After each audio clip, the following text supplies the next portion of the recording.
Here we are, folks. How are ya?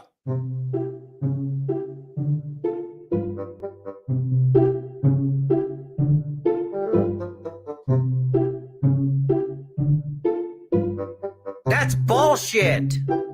That's Justin Orbuck in Colorado. That's bullshit. That's Dave Harms in New Orleans. That's bullshit. And that is Lacey Elliott from Cornballs of Louisiana. And here I am back, guys, with no intro and no crazy shit. I got a green screen just because I haven't had a chance to finish this wall behind us. Yeah. So here I am, live again. No, not live again. I never was live, was I? I'd never done this before. I've never done this. I always said I would never do YouTube. But according to this dude MJ, you got to do YouTube. At least that's what I heard yesterday. So I figured I might as well just roll into this thing and I don't know, spend too much money apparently on gear I don't understand, which the old studio setup was so much more complex. It was amazingly more complicated.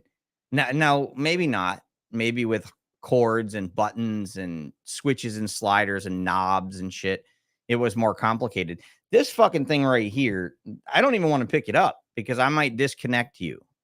But I'm dealing with the Rodecaster Pro 2, and even though it's supposed to both hook up to the computer like two different ways, it only hooks up to a PC the second way. The number one PC, no, it's for Mac pussies only, which I was a Mac pussy for like 20 fucking years.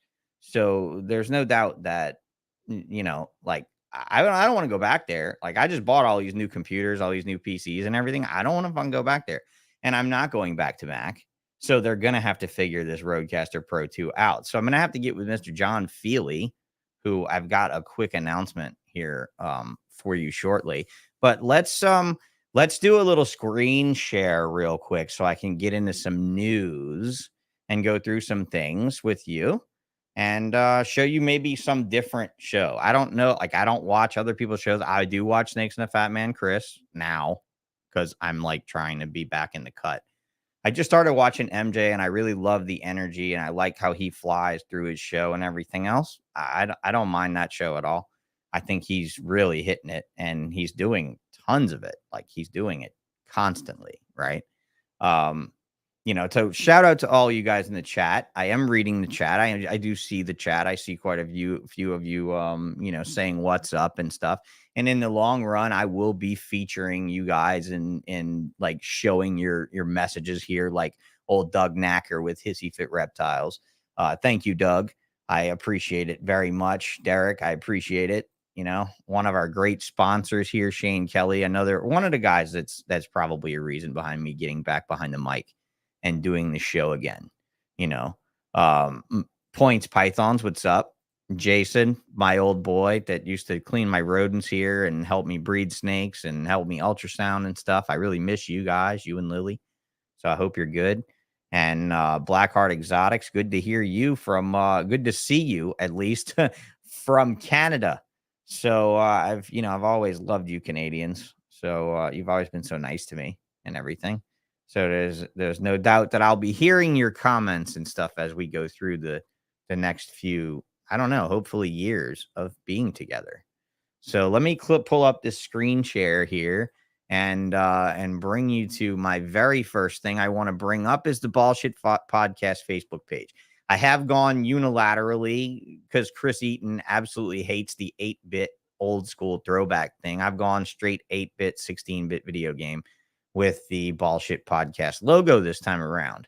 So I just thought I would throw this up and edit it and make it for all the platforms. So I got one for Facebook, one for YouTube, as you see here.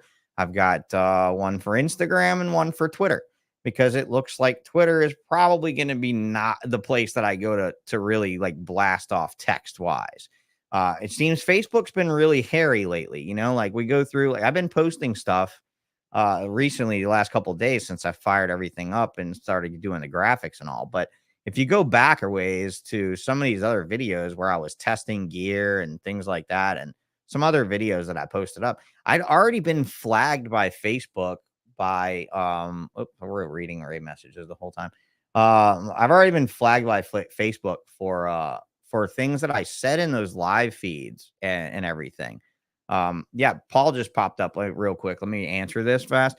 Are the old podcasts still out there? They absolutely still are, Paul. You can now listen to them everywhere. I've redone the feed to be on Spotify and on all of those platforms. So if you go to Spotify, if you go to Apple iTunes, any podcast platform, and you type in BALLSH exclamation point T. Okay, so not an I. It's got to be an exclamation point because iTunes would not allow the word shit in the title, at least not in 2015, whenever I created the thread. So whenever I created the feed. So yeah, the old podcasts are still out there. You will be having a link in the Instagram as soon as I get the tiny URL and the whatever the link tree thing installed on Instagram. That'll all be linked in it. And I'm working on that stuff. I really am. Every day I'm doing a little bit more and a little bit more to the podcast to get us further along.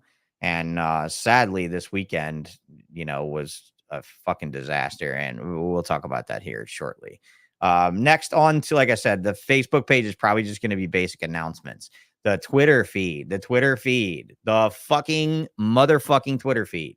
The motherfucking Twitter feed will absolutely be where I don't give a fuck about what I say. Now, I'll give a little bit of a fuck about what I say because there's absolutely no way in the world that I'm going to just fly off and give you guys the thoughts that are really inside of my head. I know you want those thoughts. I know you probably are like, oh, Sean, bring those thoughts. We're banking on it. We know you're a fuck up and you're going to fuck up again. But no, I'm here to help the industry now and to help me be a generally healthier person in my brain. So yeah, go to the Twitter page. You might not even be a Twitter fan, but when we start talking about NFTs and crypto and shit like that, you're probably going to end up downloading it anyway. So just go get a Twitter account. Who gives a fuck? Don't even follow anyone and just follow us. Follow me and on the Bullshit podcast at Bullshit Sean on Twitter. Patreon, do what you will with that. As of right now, I'm thrilled to death that I can actually say that this fucking Patreon thing is a nightmare. Okay, so like I would like to thank Chris Dinkins, Sam Haggard, Dave Lawson, and Richard Crowell.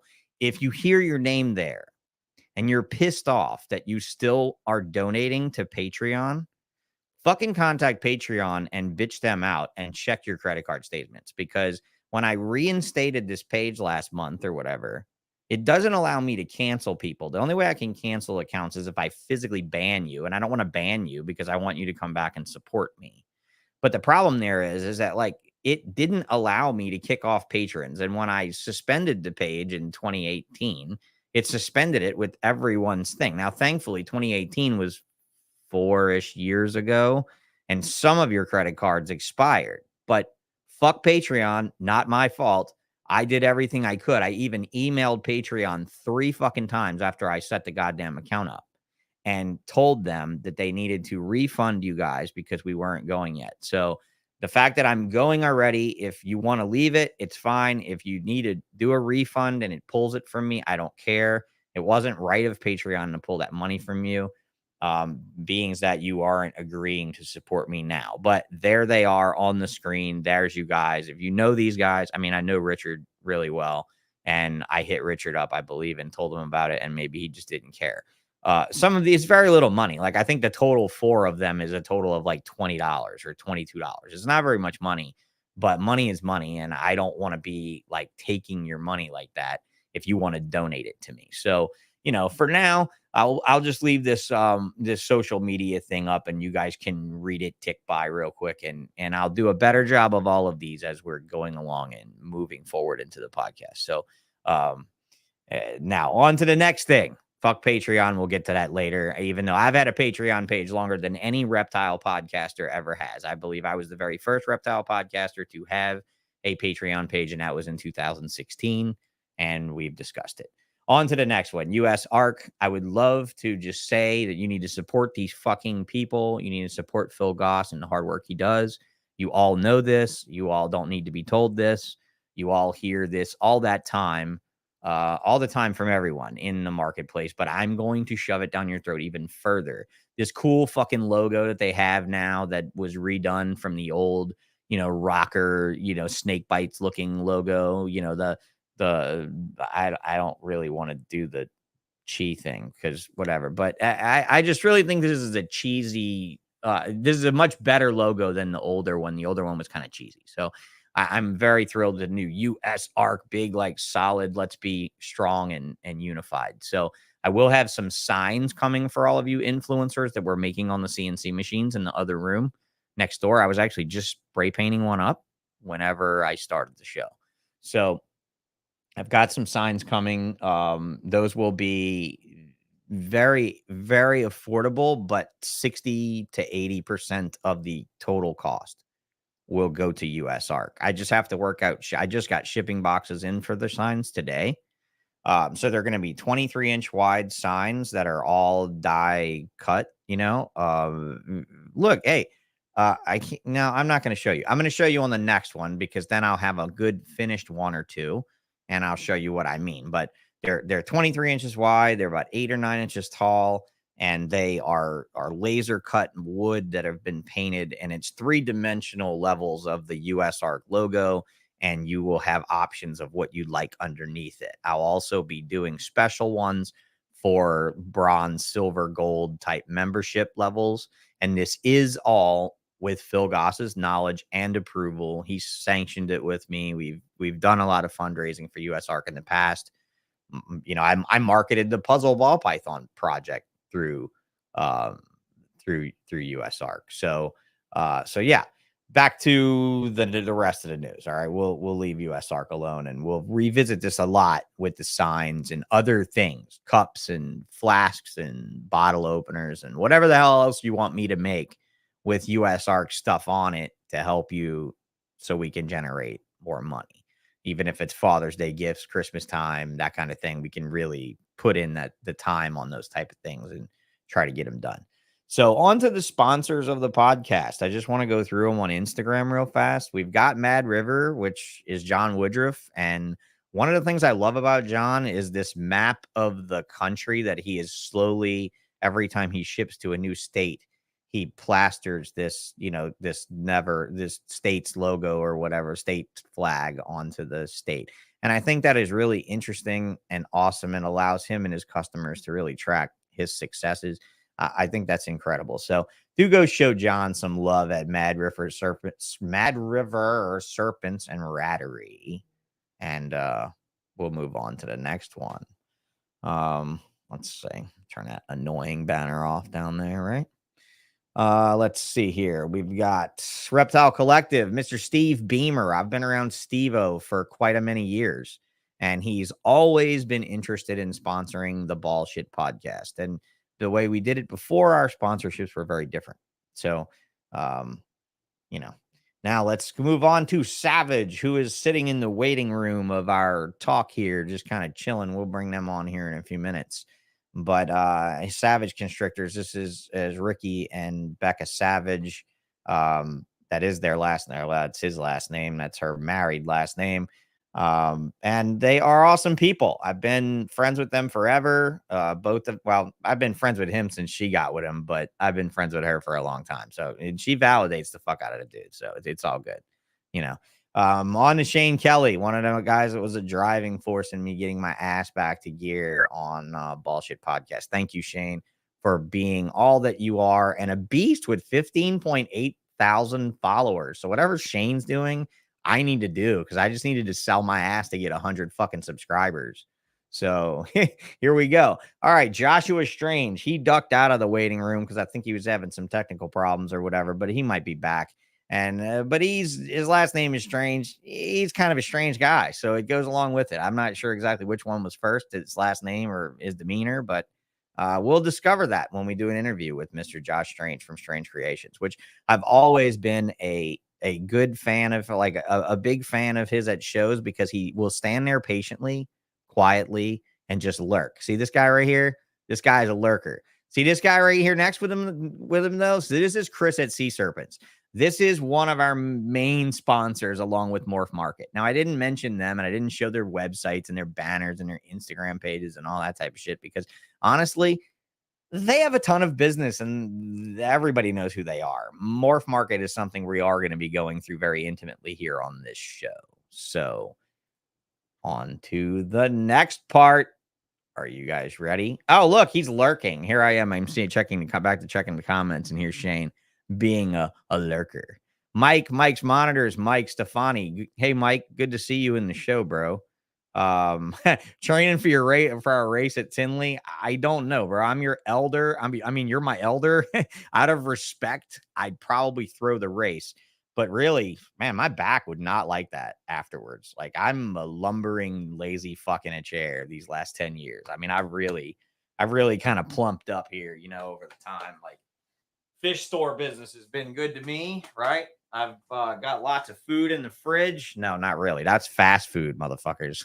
That's fast food fat ass for you guys, and I'm working on it. I'm not really working on it. I'm not eating, being stressed over doing this fucking podcast. But anyway, that's Chris at C-SERPENTS, and it's always good to see him in a photo with people. But yeah, Josh, you're back on screen. I was just talking about you. I'm sure you heard me because you had it running somewhere else. But let's move on to my next thing, man. I gotta tell you, I watched this crypto show called Crypto Banter, and it's a little crazy. I don't buy it all. Like, I don't believe it. I don't drink the Kool-Aid. Okay. I make my own solid. Actually, you know what? This is a good time for this banner right here. Okay. To where we say that this is for entertainment purposes only, and our opinions are not financial advice. Do your own research, guys. I know you will. Do your own research before you buy that next clown, because you know, there's a lot of those clowns floating around. But yeah. So here we go. I watch Crypto Banter, and Crypto Banter tends to love this Marc Rebier guy, and I love Marc Rebier. I have now become a huge fan of Marc Rebier, and if you don't know him, it's time you fucking listen to him.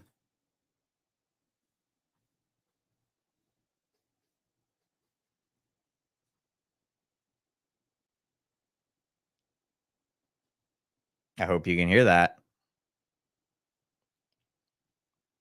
I love this.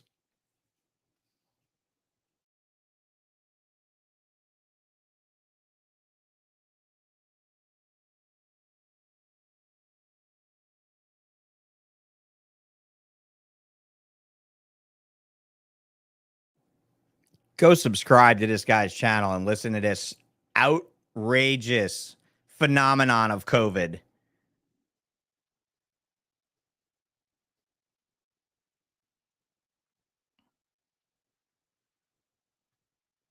Dude, you got to listen to his shit. I swear. The dude's a genius. And now he's collaborating with like tons of fucking people out there too. So, you know, you'll be entertained. Just like this here. Be entertained with me while we listen to this shit here. Oh, is it really not playing sound? Is it seriously not playing sound on the videos? Oh my God, that sucks. How do I share a clip from fucking YouTube and share sound from a fucking screen? All right, that's going to be a new thing we discover on how to do. All right, anybody with any advice, jump on in. Because MJ, I was just about to play this whole clip from last night of you guys. So what the fuck? YouTube, we got to figure out how to do this. We got to figure out how to share a video file, a slide. Let's see. Video files. Nope. I got to have downloaded it on my computer. Oh, well, you guys go listen to this. Go jump on MJ's shit from last night. Jump on right at an hour and 20 minutes while they roast my ass for missing the episode with Chris on Saturday. So, yeah, it's time for me to explain myself with this whole thing here. So let me go ahead and get back to the big screen for a minute. And you guys can just kind of like chill with me on this and understand.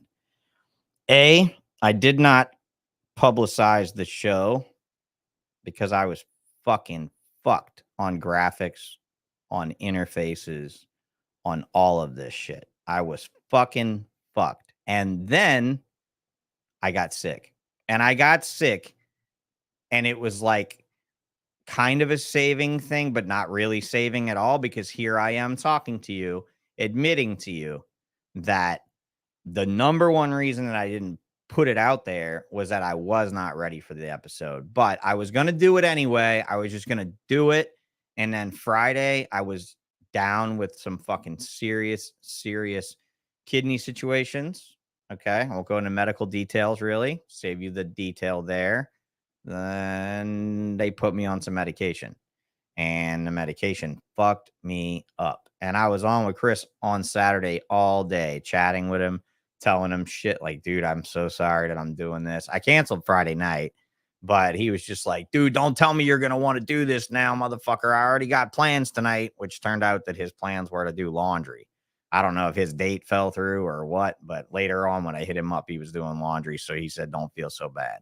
But really, I felt awful. I felt awful for the situation and how it came down. I really felt awful physically. There's no way, bro. I would have been green and throwing up on the fucking stream. What's up, guys, from down under at Lizard Morphs? I'll tell you hello, because you know what? You absolutely deserve recognition, because you're from fucking Australia and you have a fabulous lizard collection. Since we met in Chris's chat, I have now gone through, your entire like social media life, and guys, you got it going on. You got it going on. Yeah. So, and I just sent Luke a friend request on Facebook too. Like we're all pals. And honestly, bro, I'm jamming down on Australian little pythons. I do all the Antaresia stuff too. So I don't know if we got to talking about that when we were in Chris's thing that night, or we would have got kicked out for talking about snakes, because Snakes and the Fat Man doesn't talk about snakes, or at least not all that much. Not in the Zoom call. In the Zoom call, that is, you're not allowed to talk about snakes in a Zoom call, I guess. So there are Fight Club rules to these Zoom calls, but are a ton of fucking fun. If you guys ever have the balls to hook up your computer or your phone to a live streaming setup, and you guys want to really get on with some people and just have a good fucking time, that Chris Eaton thing was a lot of fun. Like, it really was a lot of fun. So yeah, I'm definitely an Ant-Man, Luke. There is absolutely no doubt in my mind that is my favorite group of Australian snakes, even though they are all brown and ugly and whatever. But we have a fabulous pair of Perthensis here that we work every year, and that's kind of what we are known for now in Antaresias is Perthensis. So because there's not a lot of people that have them, and the people here that have them, bro, if you saw some of these Perthensis here, man, you'd say that's a fucking like 80% children eye, dude. If you saw this shit, Luke, you'd fucking die, man. Like, some of this stuff is awful. Some of the Australian stuff here is so mutt, it's so fucked. It's so bad. So anyway, I'll get off that. We'll save that for another down under night or something, some off topic thing that we do on a Friday, wherein we really try to, cover some fucking ground, because you guys are incredible down there. You have an incredible reptile collection. You have an incredible reptile population in the wild. It's really cool. And I didn't really get to spend a lot of time talking to very many Australians back in the day. So, yeah, let's definitely do a few Australian shows where you can really talk to me about some stuff. So that's incredible. Ant morphs, listen to him. Leaf cutters, Mike. We're talking about Antaresias, brother. Those, but yeah, there's some cool ant morphs there. Luke, I don't expect you to ship me anything, bro. I really wish we could. I really wish we could to do some international business and get some new blood down and over here, because the old smuggled shit, just bearded dragons alone, man. I mean, I've been seeing round-faced dwarf funky bearded dragons for years. Now I'm starting to see all these fucked up crested geckos and stuff, and I'm thinking back one day when I had wild caught crested geckos, what that was like exactly. So to really go through and experience wild Australian stuff would be just mind blowing to me. Gave up on that dream, bro, when I got paralyzed, though. That was that. There was no way I was going to ever get out there and like do some serious herping in the places that I truly wanted to go. So I, just kind of never did that. Gave up on shit.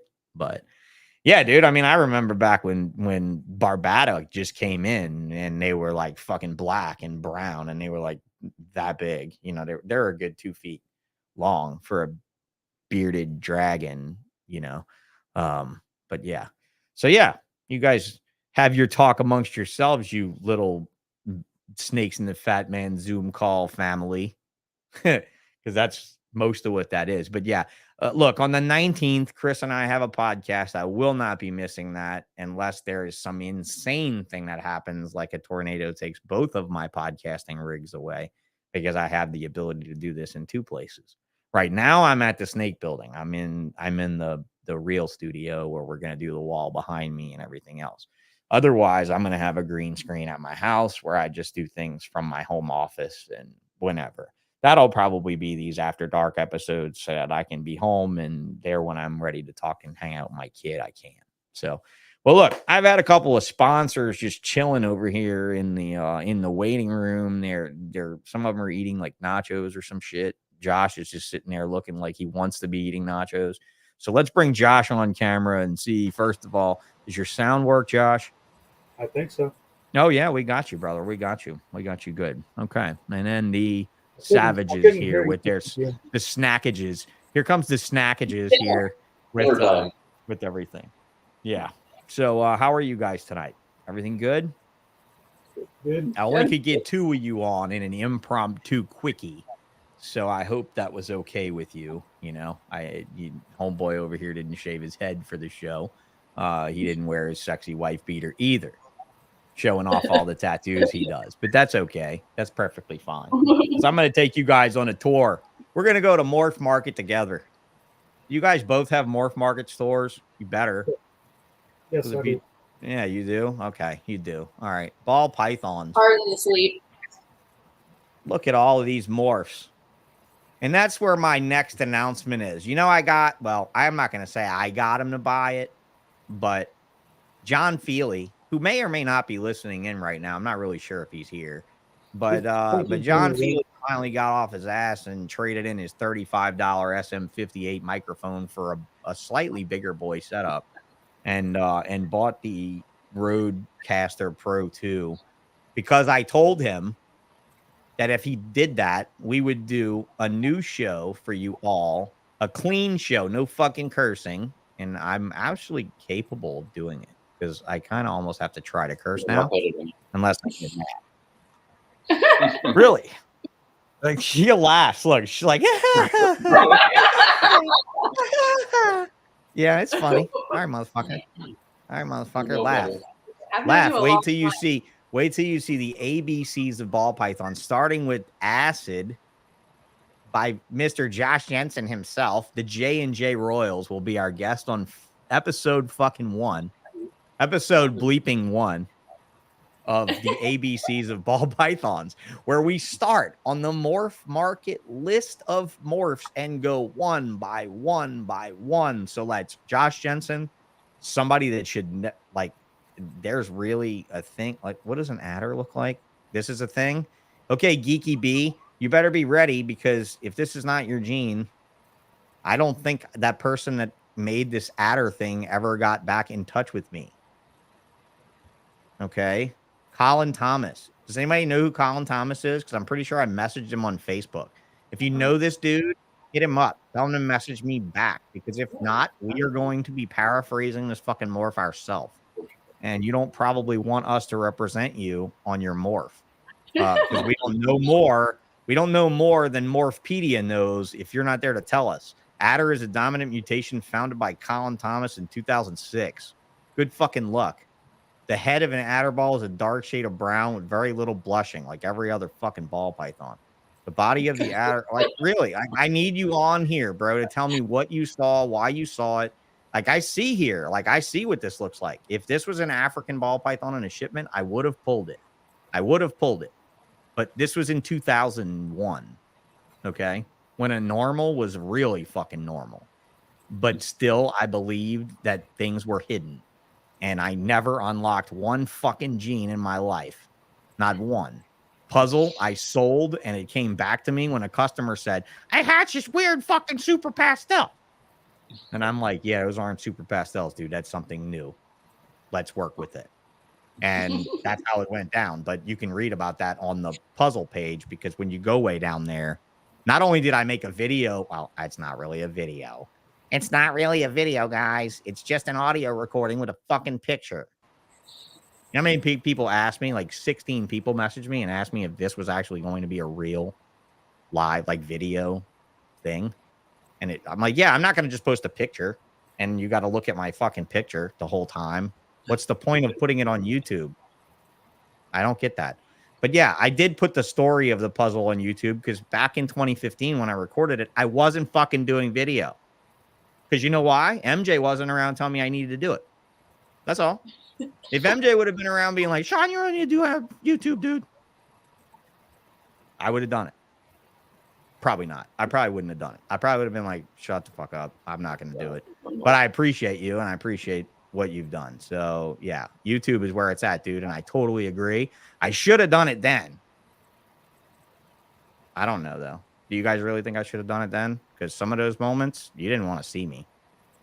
I was pretty fucking mad, right? I was pretty fucking mad, right? But we're going to go over that on Chris's episode. We're not going to really have to go over that tonight. But really, if you go down here and you see the history on this, there's a lot of things to read about because I did a full audio account that I uploaded of the puzzle. So if you've created a ball python morph, if it's on the list of morph market list of morphs, please, if you're watching this video, if you come across this video, if somebody tags you in this video for any reason, do your fucking job and go to Morphpedia and fill out the shit on your morph, including you. And if we contact you, how we can get in touch with you, because Morphpedia looks great, but it is Morphpedia. It is the Wikipedia version of what we're trying to do. So it is like, I've already gone to the corn snake section and corrected like a couple of stories that I read that I was like, yeah, this is not where this fucking thing came from. Ball python wise, I bet there's a bunch of that on here too. Like stories of, I know how it got found. And you know, and it ends up being like the guy that bought it from like 3 guys before him who's claiming it. We don't want that. We want the real story. So John and I are going to bring you this clean ABCs of ball pythons, what it's called. Hopefully now that I'm up and running here, I'll be able to really get it done with him soon. And we can start with Josh Jensen. The J&J Royals has already agreed to do what? That's how he introduced himself to me. Why is it so fucking funny? Karate in the garage, man. It's fucking funny. Were you there for that, or did you see the interview afterwards? You saw the interview afterwards. Okay. Well, there's a story there that we're not going to talk about. We know the story. Yeah, you know the story. Oh, Okay. you're great after that. You know the story. See you, Mike. Take care, dude. Great knowing you, bro. You're an awesome guy, man. Mike Stefani from Mike Monitors is an awesome motherfucker. I just got to know that guy, and I don't know. Like, I've never bought a monitor from him. I'm not endorsing his monitors whatsoever, but I am endorsing him. He is a cool, awesome motherfucker. So there you go. Get on his team. He's good. And apparently we are racing wheelchairs at a show because he's in bad shape, but he's older and no, not doing it. Not doing it. You know why? Guys like him have tricks. Mike, you guys got tricks. You guys will shove shit in my spokes and stuff. I know that. Put gum in my fucking wheels. All right, so Acid J&J Royals, the story behind that is he was a figure skater. He was fucked up. He introduced himself as the J. He had the J Royals shirt on. He introduced himself as J and J Royals. Who are you, dude? Was my question. I am the J in J Royals was the answer. So, yeah, we are going to have fun with Josh, but it's not going to be like that kind of fun. Maybe that's a fucking bullshit after dark at a Tinley sometime when somebody's fucked up again. Yeah. But if any of you guys know Cindy, I hate saying your last, Steinley, Cindy from King Snake, PH Faust, Yeah, that's PH Faust. For all you motherfuckers that didn't know, I'm sorry, Cindy. I just let it out the bag that you are PH Faust. So if you were on King Snake from like 2000 to like 2010 and you got banned and blocked and kicked like a motherfucker, yeah, Cindy did it. Sorry, Cindy. Cindy's house just got fucking rocks running through the window. Like some old ball python guy that's working at fucking CVS is driving by like, fuck you! You deleted my King Snake account and I never made it. Yeah, that's actually happening somewhere, I'm sure. But yeah, Cindy had a video of that on her Facebook page and she never deleted it. It wasn't all of it, though. It was the good parts, though. You know, but yeah, Josh got sick over dinner the next day when he heard it was on Facebook. So I removed it. All right. So adder, don't know who the fuck that is or what that's all about, but apparently there's one super adder for sale. So we need to talk to this geeky bee if nobody else will talk about it, because I certainly don't want to shit all over their morph when they've got the bulk of it. But quite a few people have this adder morph, and I see that zippering back, like zippering black back down the body. And if it's like a genetic black back, then I guess that's where we're at. You know, but I really want to cover these things. AHI, that's my boy Amir. Amir has also agreed to do the ABCs of ball pythons and talk about the AHI. Who else is the Ajax? What the hell is that? There's two of them. First produced in 2016, and is that a pastel? That animal actually looked like that. Just a really high gold. The thing is, it's the rarest because it's just not available, you know. So we got to like work on this. So John has given me permission to do this as long as I don't rag on people, which I'm not ragging on people. I'm trying to get through this list because if John and John Lehman from Morph Market and John, God, you too many fucking Johns, dude. If anybody's pregnant out there right now, please do the Reptile World a favor and lax on Mike and John. Leave them two fucking names alone. And your kid's got a chance in the reptile community. Ajax, who is that? Major League Reptiles. We know Brant Rustich is long gone, but maybe I can get that fucker on the phone. God knows he's probably not doing baseball anymore. You know? I mean, you remember Brant Rustich, right? Everybody nods. Yeah, remember Brant Rustich? Josh, you remember Brant Rustich? No? Who bought out Major League Reptiles? Who was that? Was that? Oh, the dude in Florida. Yeah. Yeah. Another Mike, right? Was it a Florida Reptile Ranch? Yeah, Florida Reptile Ranch. Exactly. Exactly. Yeah, he bought him out. He bought Major League Reptiles. Yeah, that's another Mike. Yep, another fucking Mike. Yeah, another fucking Mike. We're going to have a Mike.com episode, you know? Trojan, ABAX, Lemon Blast. I mean, like, these animals exist in collections still, so they must have some bearing on something. Albino, we've got the story of albino already recorded from Bob. Seeing as how Bob is climate-wise in the market right now, and Bob and I's history, we're probably going to have John do that interview on his own. That's going to be a John solo interview. That's, you know, that's going to be Chris. That's going to be one of those when Sean's sick. Now they're fucking with me on that, dude. All I'm saying is that the next time I'm sick like that and I have a live scheduled, I will not be ditching it. I will be literally throwing up in a fucking bucket right next to this. You'll hear everything. It's like ASMR, right? It's like, listen to this. Quiet. Just rubbing my beard on the mic. Somebody out there is charging for that. All right. So yeah, consider that that's going to be your ASMR for the next podcast that you hear from me while I'm sick. I'm just going to do it since MJ did it from the ER. I apparently need to do it sick, but you know, seriously, go watch that fucking thing. I wish I can play that. I'm going to figure out how to play that fucking YouTube video on here. Come on. Somebody's got to show me how to do it. Somebody's got to message me. Somebody's got to be like texting me saying, dude, I'm over here telling you how to do it. Fuck. But y'all can go watch it on your own. It was a good show, though. It was really good watching. And the ball busting was totally deserved. Totally fucking deserved. Okay? So go watch it. MJ's got it going on. I'm a big fan. I'm a fan of Snakes and the Fat Man now, even though I doesn't talk about Snake all that much. Let's talk about Snake, though. So, like, we got, like, quite a few things to really worry about here in the beginning in these names, right? Ambush, Snake and Stein, right? He already said he would talk about it. We know that, who's that? McDougal, right? Snakenstein? I'm terrible with names. Like, I know all of you by faces and shit, but I'm pretty sure that's McDougal. Amur. Marco Van Haren. Can you speak English, Marco Van Haren? In Teal, Netherlands? Hopefully you can. You're going to be on fucking ball shit. No, you're not. You're going to be on the ABC as a ball pythons. You're not going to be on ball shit. This is all about ABCs. But you see where I'm going with this, guys? Like, you think this is a good project? Is this worth doing, or is this just totally stupid? Yeah, I think so. I think there's a lot of misinformation. There's too many people that don't have a clue where half this shit started. Thank you. Thank you. Josh, I'll let you talk for a second, bro. Go ahead. I think it's a good idea. You can't elaborate, can you? Okay, that's fine. I think it's a good idea. Yeah, all right. Fine. There you go. Becca elaborated. It's fine. She did enough for all of us. Asphalt, got to talk to a Canadian for that, right? Astro, Seventh Serpent. Like, people are around. They got morph market stores. This is good shit. We can talk to these fucking people. We can figure out what the fuck this morph is. And I can finally answer the question of what the fuck a Hatari is, right? Like, everybody's like, what the fuck is this? What the fuck is this shit?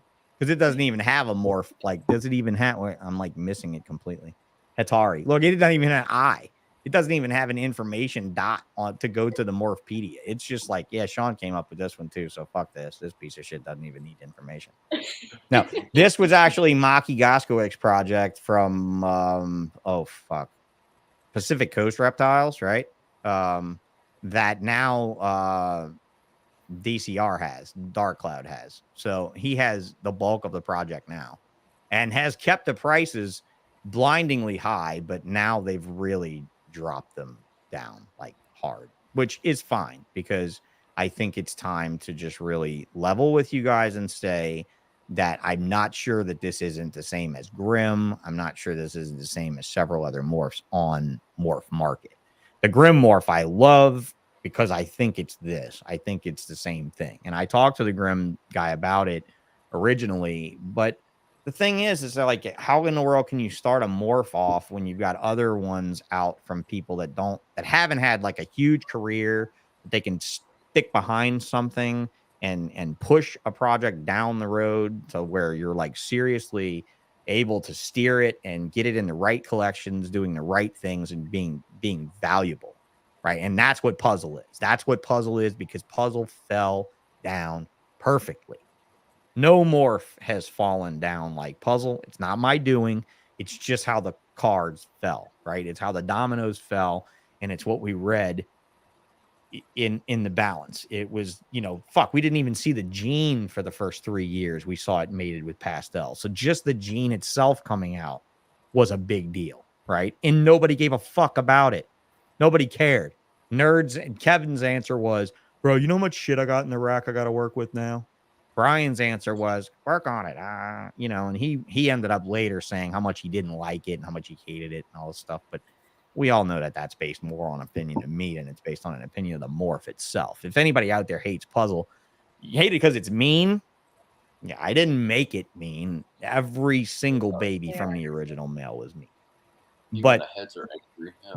Yeah, I had a guy come up to me at a reptile show 2 weeks ago in Slidell, a herp show. And he said, I got one question for you, dude, since you're the originator of Puzzle. Have they always been that mean?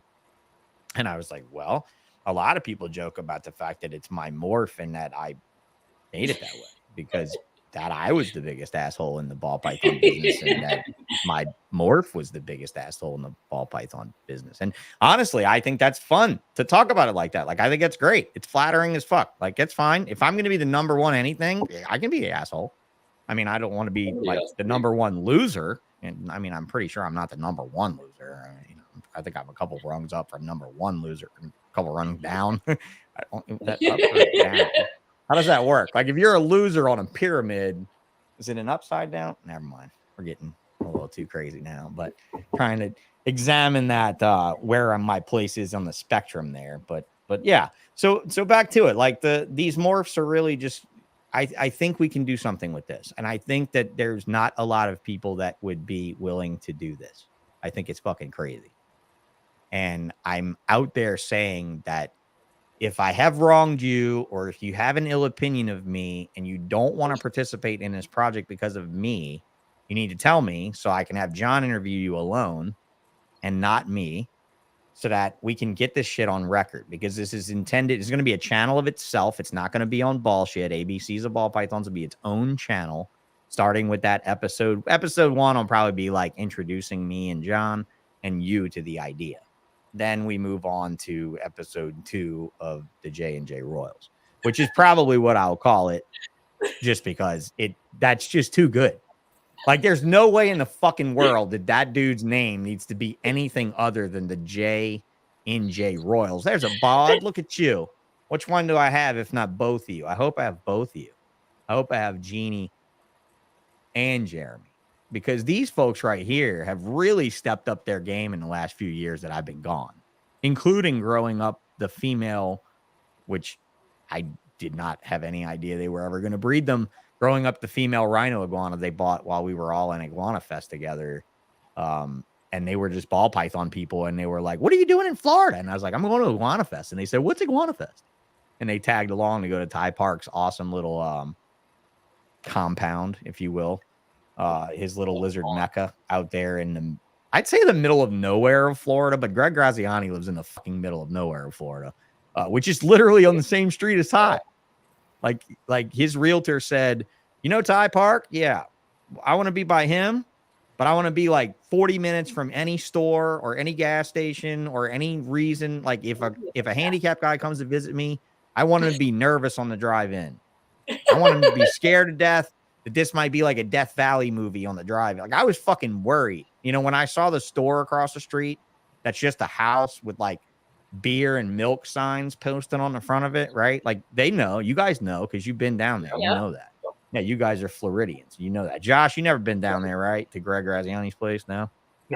No. Dude, this guy lives like, he's like, I'll live right down the road from Ty. Motherfucker, you live in Cuba, dude. I was expecting to see like, I don't know. I was expecting to eat better food when I got there. I don't know. I was going to another country when I went out to Graziani's place, but yeah. We're out in the woods Rick now, Schlosser. There's Schlosser. Look at Schlosser. Bro, are you still wearing all of them? What's the Affliction? Are you still afflicted with Affliction, Rick? Do you still only own Affliction clothes that you wear in public? I love you to death, motherfucker, and you're coming on bullshit because you never did it before. You never did it before, and you definitely have a face and a body for video, right? Like, you don't spend all that time on that body to not be on video, right? Like, you can come on and share your OnlyFans, bro. It's fine. It's fine. I know you got one. I know you fucking got one. Everybody with a collection of Affliction has an OnlyFans, right? Ricky doesn't have an OnlyFans account. I've looked. All right. Yeah. Nobody liked my joke. You weren't looking for mine. You're looking for hers. Well, I wasn't looking for hers. I'll look at hers when I look at the vote for me in the tattooed magazine girl of the fucking whatever. I'll look at those pictures, bro. I don't need much else. I'm a grown fucking man. I know what's underneath all them clothes. You know? I'd much rather that build your own bitch sort of thing, right? Where you're like looking at her clothes and you're like, I don't know what her nipple size could be, but whatever I want. Like, here I'm getting misogynistic as fuck, right? It's like we're on Snakes and the Fat Man. Get off of that subject. All right, back to Morph Market. No? You guys are ready to now? Fuck. Nah, Ricky, ever since you put a ring on it, bro, I haven't looked a second way. I haven't really yet. Yeah, I didn't even show up at the wedding. You noticed that, right? Yeah, no shit, man. That's kind of fucked up. Bro, I was in a bad spot. If I'd have shown up at that wedding, man, I might have really objected. We're gonna come. I might really embarrass you. Fuck. No, man, it was bad. It got really bad when I was just like, "Hey, man, I'm done. Like, I'm just fucking done." And I think that's gonna be really fun. Talking to, yeah. Hey, Skulls, Serpents, and Exotics. Thanks a lot. CRM Reptiles they threw in there. Thanks a lot for that shout out. I do really appreciate that. But yeah, I was going through a really rough time, and I hope that Chris and I can knock a little bit of the dust off of things and kind of uncover some real truth there. And maybe some talk that you sponsors aren't all embarrassed by, you know? So, like, I just want to do right by you guys, really. At this time around, I don't really feel that that it's going to be that hard, you know? I don't have a room over there with, I mean, that room just behind this wall had 800 adult ball pythons in it when I was doing my last show. And I can't tell you, well, 760, sorry, to be exact, in case somebody's like, I was in there and I counted fucking tubs and he didn't have 800 and he's just trying to be big like Brian Barchak and he just wants a reptarium of his own. And that's not it. You know, I did that shit for the better part of 18 years, growing and growing and growing and going and growing and going. And it's like, dude, I started my first fucking reptile shop with my first 20 grand. And I spent that whole 20 grand on that reptile shop. I didn't have leftover money to go and fucking buy ball python morphs and stuff with. No, I struggled through that. You know, and I saw some things. I saw Bob Clark out there selling albino balls for $5 grand for like fucking 5 years, 7 years, $5 grand, $5 grand, $5 grand. I'm like, fuck. You know, 9,500 in like 1995, and then I think they were down to like 3,500 in 2001. Okay. Yeah, you look And 5. what's that? You were saying She was 5. Oh yeah, she was 5. She was 5. But the thing is, I was 21, so I was still young. Right? I didn't look a whole lot different than I look now. I mean, I was thin, right? I didn't have facial hair, right? I didn't do that till my first kid was in the womb. But yeah, you were 5. Congratulations, you were 5. But yeah, I was 15 when I saw the first albino ball python in Orlando before Daytona was a show, before they moved it from Orlando to Daytona. And really, like, watching them make that money and seeing, my cousin was just like, dude, we should buy an albino ball python. I was like, oh, no. That's a fucking ball python. I'll never own a ball python. Fuck you. I've been telling you for 2 years that I will not own 2 reptiles. I will never own a ball python, and I will never own a fucking green iguana, ever. Just behind this window over here is a $40,000 facility that was built in my yard to breed green iguanas. After all the money I made with ball pythons. So yeah, 19-year-old me was squarely a fucking shithead. 42-year-old me is squarely a fucking shithead, actually. So I don't think I've developed one. But 2000, 2001, looking at the first ball morphs, looking at like things that were happening, you know, I saw the spider ball and Orlando in 1999. Actually, the very first time I saw it was before it was even in Kevin's hands. It was when Lindy was breeding it and giving Kevin all of the spiders. He didn't even have it. And everybody thought Kevin had it at the time because Kevin was telling everyone it was his and only his and all that type of stuff. But Lindy had been involved. It was on the Lindy podcast, which someone had mentioned earlier in the old podcast that Ben is the best podcast. And there's no doubt in my mind that Ben Rennick being recorded in his perfect career, the way it ran. Envious as fuck I was when I recorded that. I'm not going to get too far into it because I'll fucking start crying like crazy. But Ben was definitely the best one, sure. Let's put Ben here, way up here, where you guys can't fucking see. We're putting the Ben episode. Sadly, it's not the most downloaded episode on the channel. It's not. But it is in the top 3. The top 3 episodes, Ben Rennick was the #1. I don't give a fuck about the other episodes. All 50-something of the other episodes, fuck them. That one. 2 is Justin Kabilka, and naturally, the name alone is going to make it one of the most, if not the most downloaded one. And then number 3, my favorite one aside from Ben Rennick and Lindy Johnson. My probably Ben Rennick #1, Lindy Johnson #2, number 3, and the top downloaded episode of Bullshit history is the Greg Graziani and Dave Kaufman collab, which was fabulous. It was hot as fuck. I sweated my balls off. I felt like I was ready to go run my wheelchair out in the fucking road and just get hit by a truck right then because it was fucking miserable. And Greg just sits there in the Florida air conditioning, which means a reptile building with the garage doors open in the middle of the sunny fucking day 90 degrees in there. 90 degrees in the air. But wait, the ceiling 70% fan was on. humidity. The ceiling fan was on. It was fine. The ceiling fan was like 14 fucking feet off the ground, and it was like a 40-inch ceiling fan. Have you seen big ass fans? You've been in a warehouse. A bunch of people watching this may work around or in and out of warehouses and such. The big ass fan. It's now, there's a ton of companies that make them now, but there's actually a company called Big Ass Fans that make them, and they're gigantic, like helicopter blade fans. And my friend's got like 4 of them in his big warehouse for Coral View in here locally. And he's one of the largest aquarium supply manufacturers in the world. And dude, these fucking fans move some air. You'd think when you sell an albino alligator for $25,000 after it laid a whole clutch of $25,000 motherfucking albino alligator, and that's the cheapest morph you got. Never mind the black one, the melanistic, that you could probably be like, oh, I want 50 grand for this one, and motherfuckers would be like showing up. Every motherfucker be showing up. Fucking, I don't get Slash, every other, you know, heavy metal dude that ever did reptiles, everybody that ever owned a black dragon and was like, I want something cool, you know, like fuck that black dragon, dude. That black alligator is the coolest fucking thing I've ever held in my hands. That's the coolest fucking reptile I think I've ever held in my hands. Just a regular old melanistic American alligator. You know, one of my down Louisiana, my home people that I can just go down the road and just throw fucking McDonald's fries out and feed them, like that kind of shit. But solid black. That motherfucker could maybe buy a big ass fan with some of that money. But no, that little bitty ceiling fan, like, dude, buy 20 Hampton Bays on special. If I come back to Greg Graziani's facility to interview him, I am bringing a fan with a misting system attached to it. And I'm going to sit there with that fucking thing, and I'm going to enjoy myself while I podcast. I'm going to do it.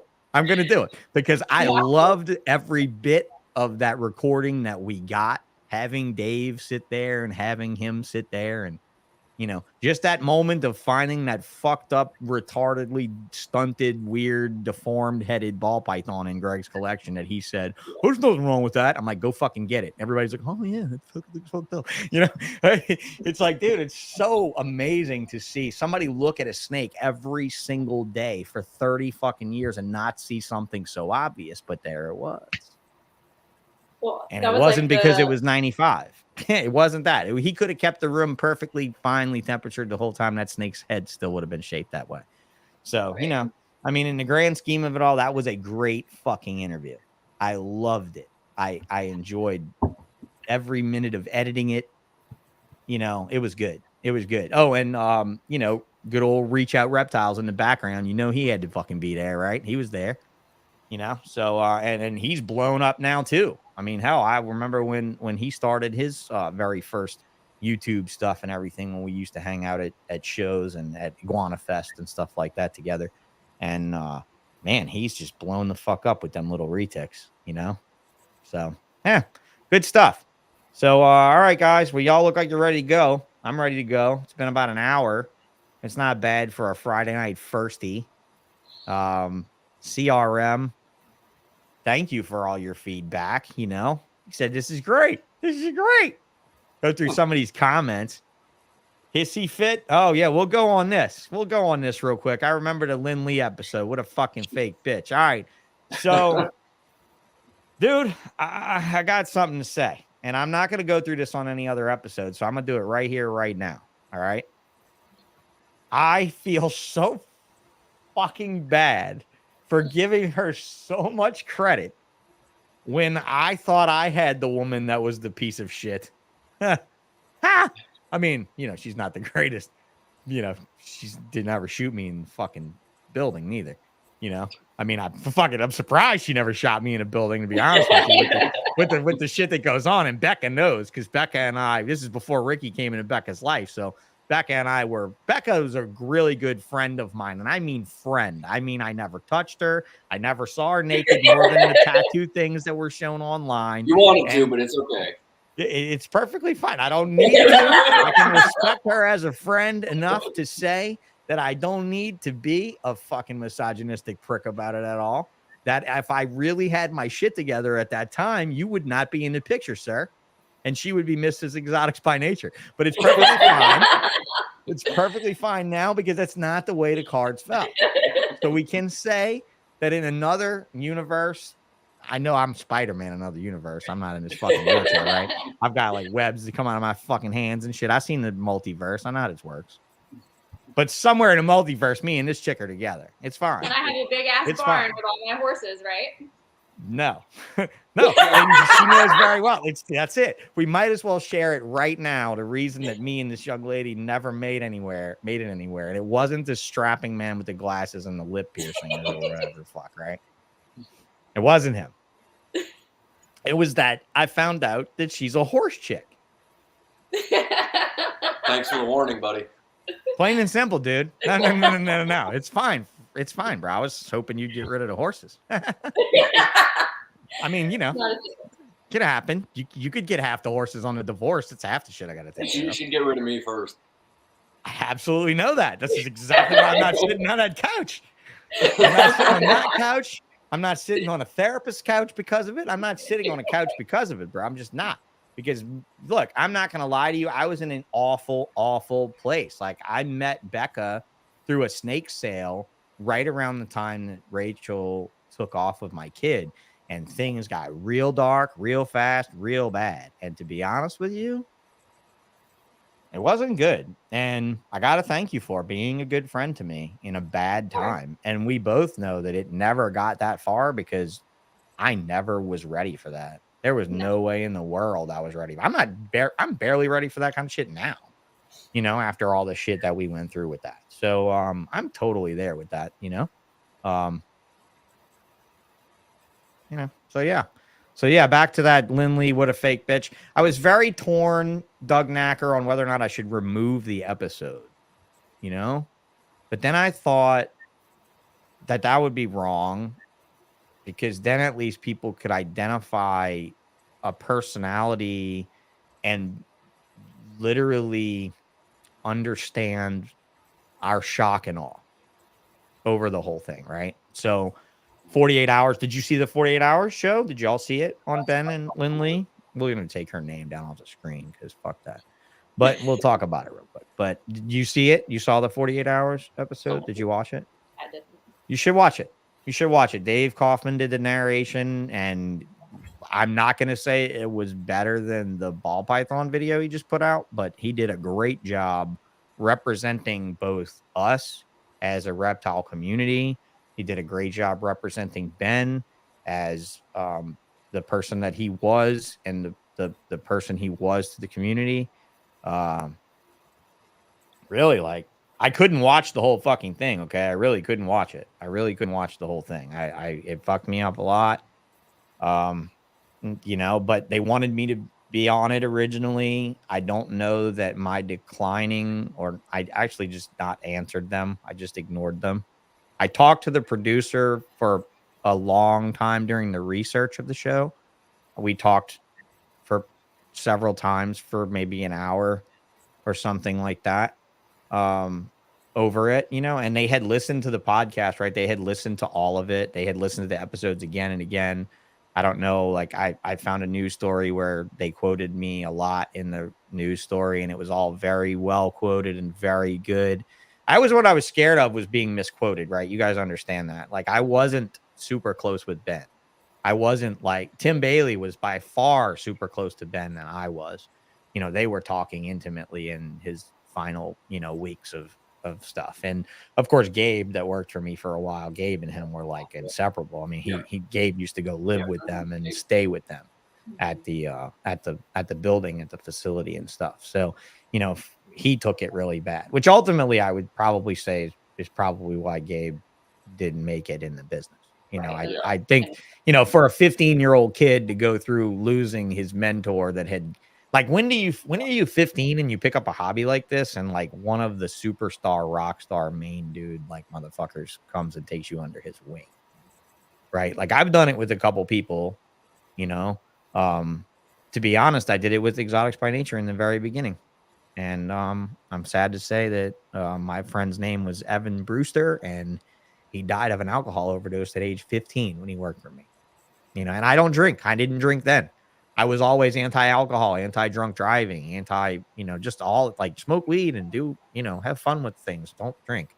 Or if you drink, don't drink too much, and I was never that person. So to have carried a 15-year-old's casket, fuck, man, and it's tough, So to look back on him at that age and to think if there was a flip, if Evan was here and I was gone, that would have fucked Evan up. Like Evan wouldn't be in this hobby. Evan wouldn't have things. I don't think. If I had to say that, I would say after getting to know Gabe and bonding with him for years, and I was kind of replacing Ben in his life for the reptile trade. The whole way that worked out, it just like I have no doubt that's a big part of why he didn't make it, is the loss of Ben, and then when, oh my God, years later, when we all found out that Lynn Lee was a culprit in it, when he heard that news, oh, that poor boy broke down, and so it's a shame, now he's probably 20 now. I don't know. We don't really talk anymore, but yeah, so he's kind of grown up out of it a little bit, but it's definitely some trauma that I don't think that someone that age is capable of handling, not in this type of thing. You know what I mean? So, but yeah, man, I mean, that was the perfect couple. They portrayed themselves as always having the perfect relationship. And I guess, what was that? You guys? Huh? Come on, dude. You better not mess her up, bro. She better mess you up. I'm sorry. I'm telling you, I'm not saying I'm gonna write her and where she's in prison or anything, but I'm gonna get beat after we're not live anymore, bro. Fuck. I don't know what that laughter was for, but shit. But yeah, that's some deep stuff. And then, and I recently, I kind of owe MJ a bit of an apology because I've watched his live feeds and I've seen the Zoo Dream sticker behind his thing, but I did not realize that him and Forrest used to be close and friends and stuff. So Forrest Fanning is another very missed person with Ben Rennick, with me. And I have nothing but regret over not having had Forrest on Bullshit, because we had discussed it so many times and that he was interested in being a sponsor of the show. And that when I heard he passed, I fucking fell apart, man. I fucking fell apart. I couldn't do it. So you can throw those things in the mix. You can throw my personal shit in the mix. You can throw the almost 20 years of ball pythons in the mix, including the fucking good 10 or 12 years in there that we were all literally at each other's throats for thinking that we were all after each customer. You guys know the panda pied, right? That's a really prime animal. That's a good discussion point animal. The panda pied, and we'll try to dial it out after this. The panda pied was hatched by Ian Niedowski. Okay. Ian owned Outback Reptile Company, right? Yeah. So Ian hatched it on the very same day that his daughter was born. I believe he sent Brian Barchak a picture of the panda pied before he sent Lori Barchak a picture of his daughter. And I remember that being a joke, that he was like, I can hatch another kid. I don't know if I could hatch another one of these, that Ian was telling back then. But Ian was a very businessman, Ian is. He's not dead. He's alive. I'd love to have Ian on this fucking podcast, right? Oh, yeah. Ian Niedowski would be huge. Yeah. Ian would be fucking epic, except I got a guy that used to go into Africa for Bob Clark. He's coming. You want the real African story? Let's talk about Africa in the 90s. That'll be fun. I think that'll be fun. I don't know if he's got pictures and shit, though, of all like the opium hookers and shit he was with or whatever. I don't know. But hey, dude, I know of a perfect, I'm not even going to mention his name, and everybody would be like, oh my God, I can't believe Sean's not going to mention his name. I know of a breeder that sent a guy to Africa that used to get a bunch of really good snakes, and that's all he did. Sent the dude to Africa, got him a place to stay, got him an opium delivery and a hooker delivery, and that was it. And like, all he needs is food, opium, and hookers, and he will find the baddest ball pythons in Ghana. All right, then let's get him on a podcast. No, he's gone. I don't know how to find him. I'm pretty sure he's under an NDA because the breeder I'm discussing owned a certain project with him that was a huge codom morph that got proven right around 2000. Huge. And they had litigation over it because supposedly the guy was going to Africa to own half the shit. And the big American breeder cut him out. So if he's not under an NDA and I can track this fucker down and he didn't OD, he probably OD'd. He's probably one of those guys. He's probably a statistic. You know, he's an opium statistic at this point. But if he didn't OD, maybe we can track this fucker down and talk about his time in Africa if we remove all the stories that are going to get my podcast litigated. Because we already know this breeder is very litigious. So anyway, yeah, that's it. I think we can go over a lot more shit. I think we can keep on going. You like the lighting, Jeremy and Jeannie. Thank you very much. I personally think I'm a little white and shiny. But then again, you are white and shiny. I'm white and shiny. That's right. That's right. I shine like glitter and gold. You're absolutely right, sir. Never mind the pizza I keep eating. All the Italian oil. You know what that is? That's fucking Fat Boy pizza from last night with my kid. That's garlic knots. That's 6 o'clock yesterday afternoon. Right. No, I showered since then and washed my face. Mozzarella sticks. Yes, indeed. So, all right, guys, what do you think? Is it okay? Can we do it? Oh, yeah. Is it doable? Is your money worth it? Savages and strangers, you interesting fucking people that decided to come in. Thank you.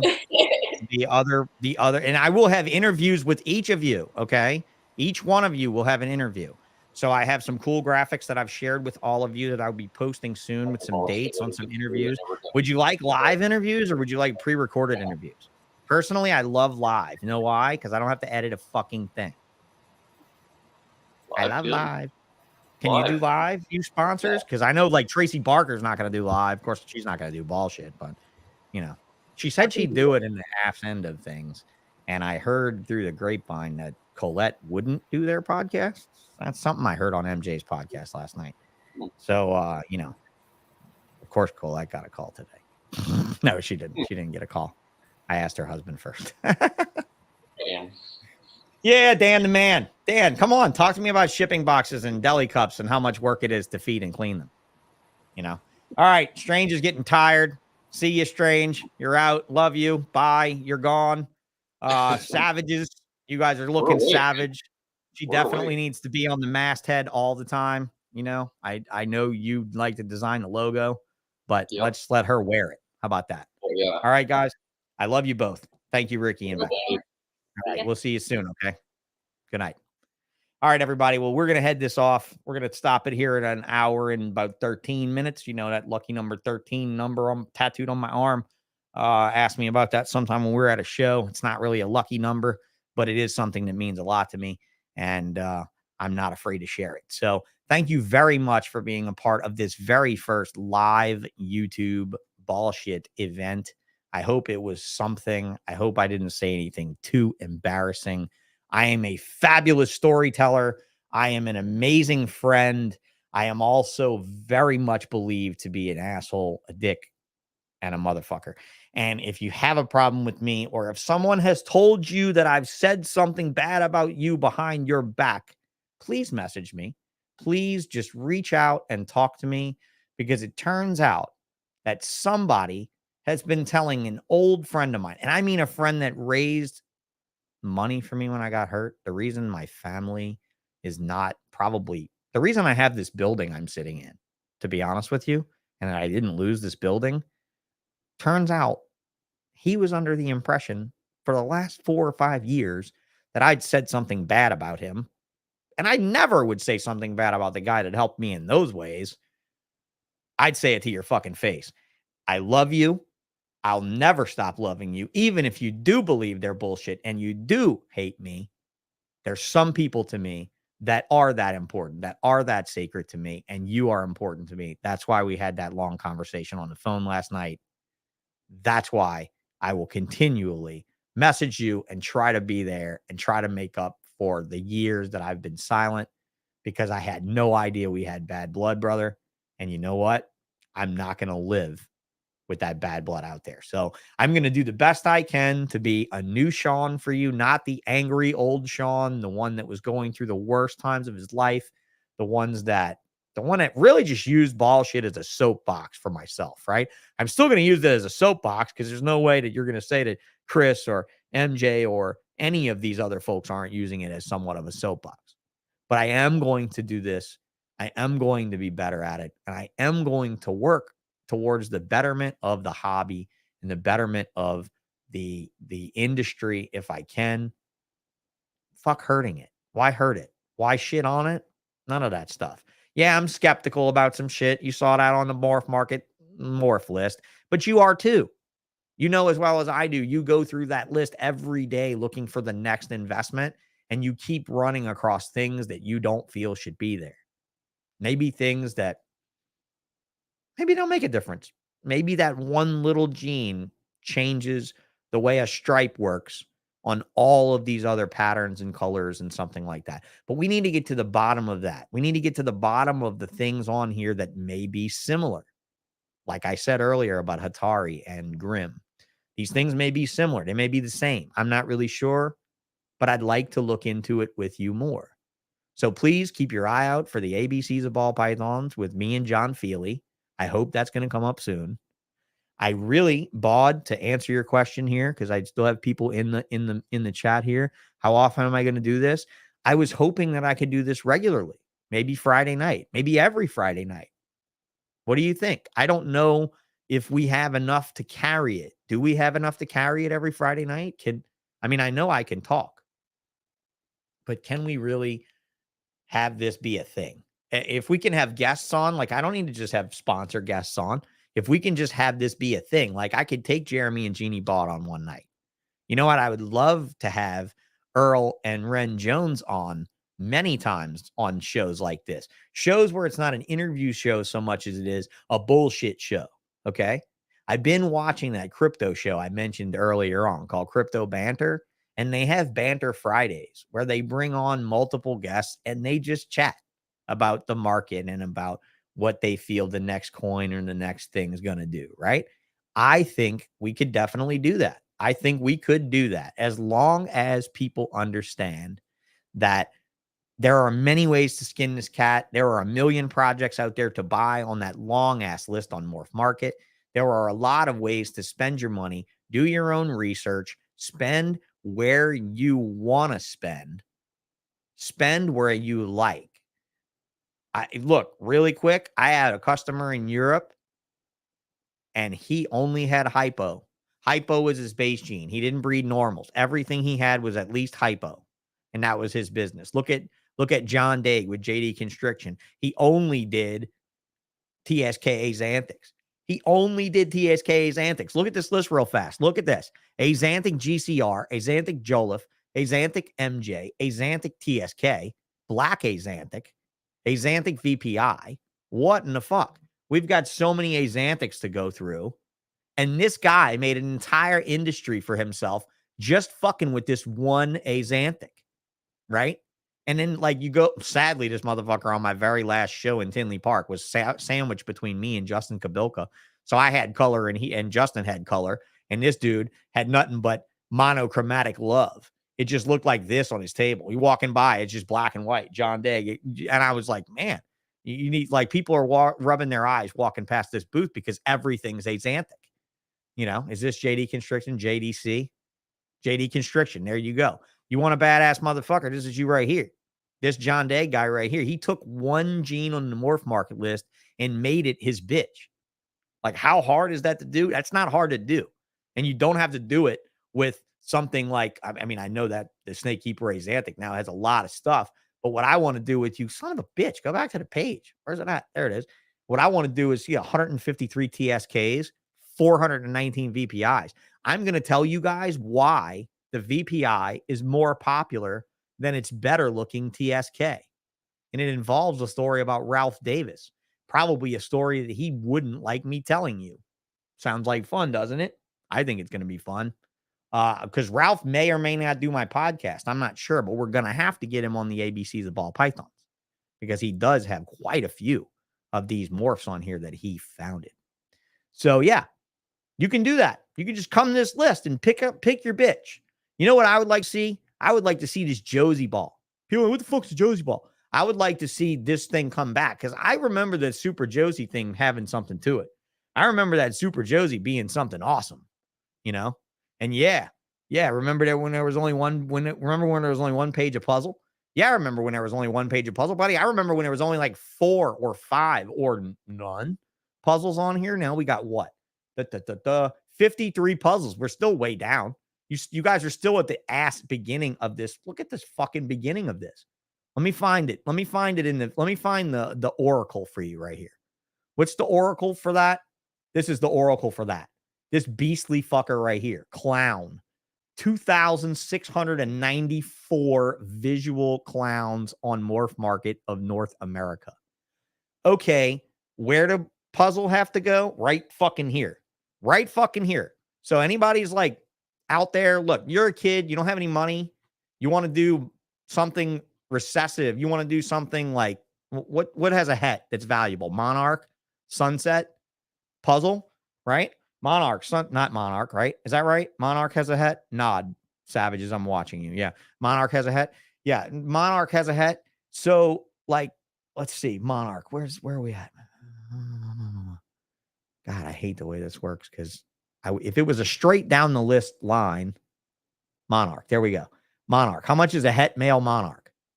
Default, least expensive, $500. How much is the most expensive Monarch? $7,500. That's even a pair of double hets. Wait, the most expensive genetic stripe. These are all hets, right? Yeah, these are all hets that are big money like that. You got visual monarchs on here at all that are worth big money like that? Anyway, look at how much farther you got to go.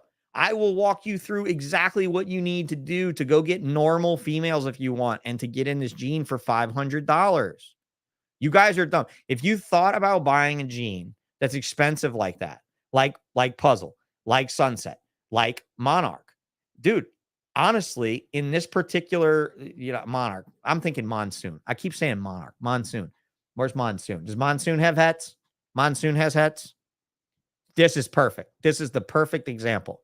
This is all there fucking is for Monsoon stuff on Morph Market. Why are you not buying this from? Well, because it's got spider in it. That's why you're not buying it. Why are you not buying this from SWR that for $3,500 and breeding it to normal females because the visual Monsoon is mon money, like mon money. Like there's one of them on Morph Market and it's 10 grand and it's a banana thing. So, and it's a banana special spider thing.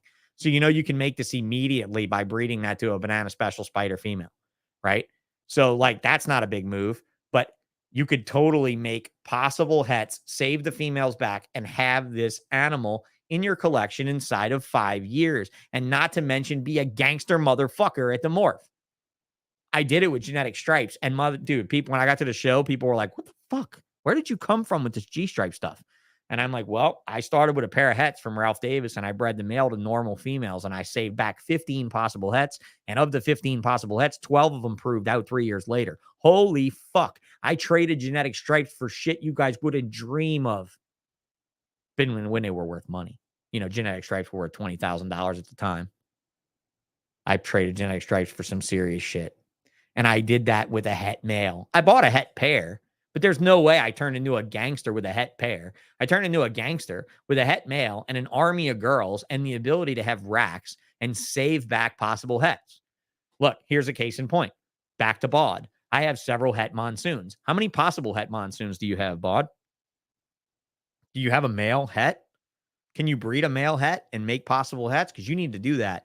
You need to make as many 50% possible het females as you possibly can. And I promise you, you can make so much money from nothing. If you're a kid and you're listening to this, if you're a college kid and you're listening to this, if you're in your 20s, 30s, 40s, 50s, and you don't have exponential dollars to blow on a project, but you want to be in the cut and you're willing to invest time over money, I am here to walk you through the way to do it cheap, easy, and good. Yeah, you can go to shows and be like, yeah, I got possible hats, and people will be like, possible hats? What the fuck are you going to do with that? Fuck them. If they're possible hats that you made, they're real. Don't go buying possible hats. Now, granted, I will sell you possible hats, and many other people will sell you possible hats that will prove out. There's many people in the puzzle community to have that. But I promise you right now, I built this business. I built this name on doing shit like holding back stuff like this. So let that be a lesson. That's the kind of shit we're going to do. I'm going to go because I'm going to do a lot more of these things. We're going to do them maybe next Friday. Let's shoot for next Friday because you know the Friday, what is it, the Friday after that? What do we got? Let me pull up the calendar here. I don't even have a calendar on the computer. Like, what the fuck happened? Like, when could you stop clicking things on? There we go. Oh, yep, it pops up. Look, I'll even take this off because I am a StreamYard amateur at this point, right? So, all right, next Friday is the 12th. The Friday after that's the 19th. Let's fucking do it. Let's do it on the 12th. I'll even put up a picture saying it's going to come so that more people will come. Okay? And then I hope all of this shit works out. I really do. Because I really enjoy being back doing this. I really do. I think we can do some cool shit. So, good night. I will let you guys go. Don't say anything else. Don't ask me another question. I don't want to read any more comments. But I love that you left them. Thank you very much. Bullshit's out this time. I mean, I don't even have like an outro song to play or anything. Like, we just... How about that? How about that? Woo! Yeah, yeah. Yeah. Fucking shitty sound effects that came with this board. Who uses that shit? Who uses that shit? Good night, people. Thank you.